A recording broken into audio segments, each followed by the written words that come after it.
Okay, so on example 6, so we're practicing the continuity part of it, not so much the differentiable part. The differentiable part is going to come once we get all these shortcut rules. I know that you know some of them already, but we just really haven't practiced those enough to put them into play, even though you're like, well, we did on this one. Yeah, true. But on this one, though, this is a little bit more appropriate for where we're at.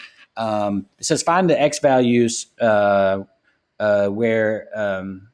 sorry. So I find the values of a where the function is continuous. Okay, so we've kind of had this before, but and I do like this. It said not only do the limits and slopes need to be approaching the same value, but the function must be smooth and for or a function to be differentiable at the given point. So here's what that's saying.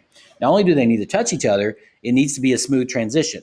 The curves need to have the same slope at that moment. Okay, it doesn't need to have a sharp point or a bump or anything like that. All right, but for now, the boundary here is 3. And those are x values. So all we're concerned with right on this particular one is just making sure they hit each other. All right. So that's what we're going to do. And then we'll worry about, and I might graph it just so you can take a look and see that indeed it happened. And then we'll worry about the differentiable part later once we have a few more tools. Okay. So for the time being, we're just substituting 3 in for x. So it'll be a times 3 squared minus 3. All right, and I want that to equal, there's no x over here. So there's no x to substitute in. If there was, I would have put, that that 3 value also in. All right, so this is 9a. Sorry, my 9s and my a's look the same. I was out that day in kindergarten. So what do we got? 7a equals 3. And then a is 3/7. All right, so apparently if a is 3/7, then this function will be continuous everywhere. Now, what about the differentiable part? Well, yeah, I mean, we could do it, but let's just take a look at the graph and see. All right, so it's 3/7. Oops. So it's going to be 3/7 x squared minus x.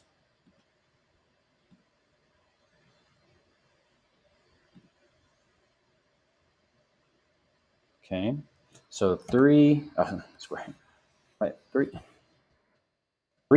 yeah, 3/7 x squared minus x, all right?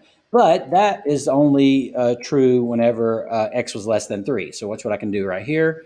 If I start a brace and I say x is less than 3, then it only draws that part. How about that? Okay, so it only draws that part. And then the other side was just 2 times 3/7. All right, so 6/7. All right, so if I just say y equals 6/7, but I want that to be true whenever x is greater than 3. And looky there. All right, now, okay, so right away, looking at this thing, we have a sharp point here. So at x equals 3, this is not differentiable. Sure, it's continuous. I mean, we forced that to happen. That 3/7 value made it so. And if I had made any change at all, like say I was off a little bit, say we thought it was 2/7, oh my gosh, right? If this was 2/7, then that would have been that, right? No. Right, that was already a 2, so 2 times 2, 4/7, right? So there we go, it messes the whole thing up, right? But with it being a 3/7, they hit each other perfectly.